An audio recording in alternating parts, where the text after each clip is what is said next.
Long ago, before memory had a name, the fog was alive and silence had a heartbeat.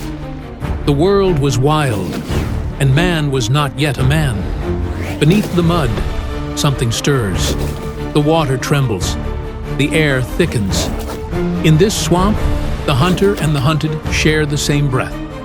Beneath the mist, an ancient giant awakens. Titan boa, 9 meters of silent death. Man dares to face it. Fear against instinct. Flesh against eternity. This is humanity's first battle. Blood beneath the mist, where survival became legend. Subscribe now for more prehistoric cinematic stories. Like the video. Your support keeps ancient history alive.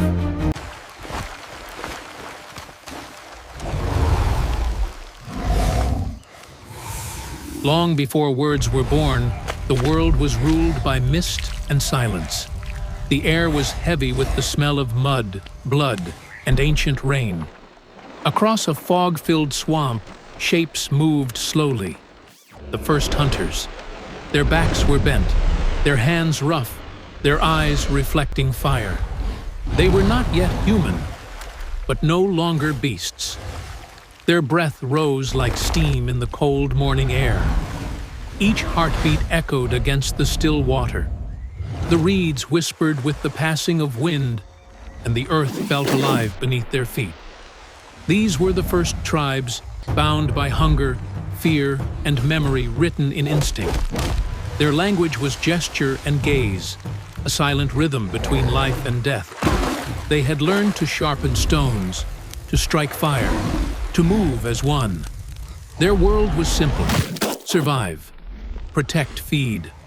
Every dawn could be their last. And yet, in that fragile silence, something vast was awakening. Beneath the mud, beneath the roots, the swamp hid a secret older than man. The water rippled without wind, and the reeds bent, though nothing touched them. Eyes blinked in the deep, ancient, cold, unblinking. The Titan boa, the serpent of forgotten ages, stirred from its sleep. 9 meters of muscle, born in the dark, patient as death itself. It had watched the rise and fall of beasts before humans even walked. Now it felt warmth, movement, blood. The hunters did not know what waited for them. Their leader, broad-shouldered and scarred, raised his hand to signal silence. They crouched, spears ready, breaths shallow. Mist coiled around their legs like living smoke. The swamp seemed to hold its breath with them. Then, a ripple broke the surface. Mud rose. A shadow twisted beneath the water, and the world erupted. The serpent lunged with terrifying grace, soundless, unstoppable. One hunter fell, swallowed by water and darkness. The others struck wildly, their stone tips glancing off wet scales. Mud turned red. Screams were drowned by splashes. Firelight flickered across chaos. The serpent's body wrapped around a fallen tree, its strength cracking the wood. The tribe fought not with courage, but with desperation. They were no longer predators, only survivors. A tail swept through the fog, sending 2 men crashing into the reeds. The leader roared, striking again and again, until his arm went numb. The serpent turned its head, eyes like molten gold, and struck. But instinct met instinct. One young hunter dove beneath the water, avoiding death by inches. He watched his people fall, and he ran. Through mud, through reeds, through the endless fog, he ran. The swamp swallowed him, but fear pushed him forward. Hours later, he reached the tribe's camp, collapsing in the glow of dying embers. He did not need words.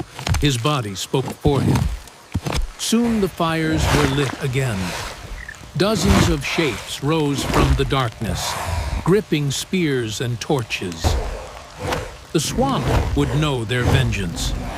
Through rain and fog they marched, torches burning like tiny suns in the mist. Their faces were painted in mud and ash. They were not gods, but for the first time, they acted like one. The serpent waited, wounded yet alive. The swamp trembled with its breath. When they returned, the air split with fire and fury. Spears flew, flames hissed. The serpent writhed in agony. One by one, the hunters closed in, their silhouettes burning in the fog. The swamp turned into a storm of mud, fire, and screams. And then, silence. The great serpent fell still. Steam rose from its wounds. The tribe stood around it, drenched, shaking, victorious. But victory felt like sorrow. They had killed the beast, yet lost many of their own. Their leader knelt beside the body, touching its cold, smooth scales.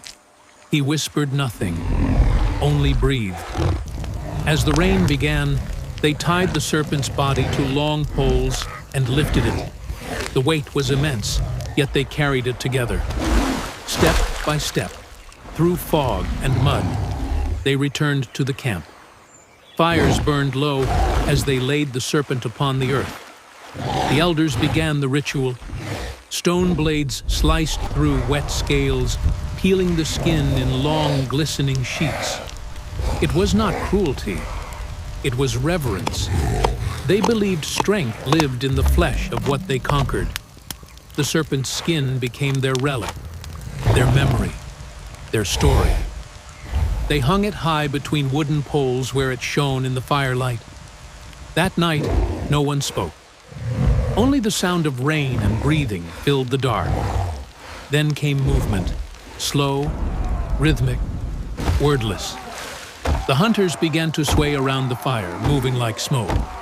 It was their first dance, a dance of survival. The rain fell harder, but the fire refused to die. Through the mist, lightning flashed, turning the serpent's skin into gold. Time passed. The swamp healed. Grass grew through footprints. Children were born beneath the hanging skin. They learned to walk, to throw, to fear, to hope. One of them touched the serpent's scales and smiled. It had become more than memory. It was myth. Seasons turned, but the tribe endured. They learned to carve wood, to tie vines, to paint with ash. And yet, the swamp remained the same, eternal, breathing, alive. One morning, the mist rippled again. The hunters stopped and listened. A deep roar rolled across the valley. The child, now grown, lifted his spear. He remembered the stories, the beast, the fire, the fear. But this time, he did not run. The circle began again. Because this world was never theirs to rule, only to survive.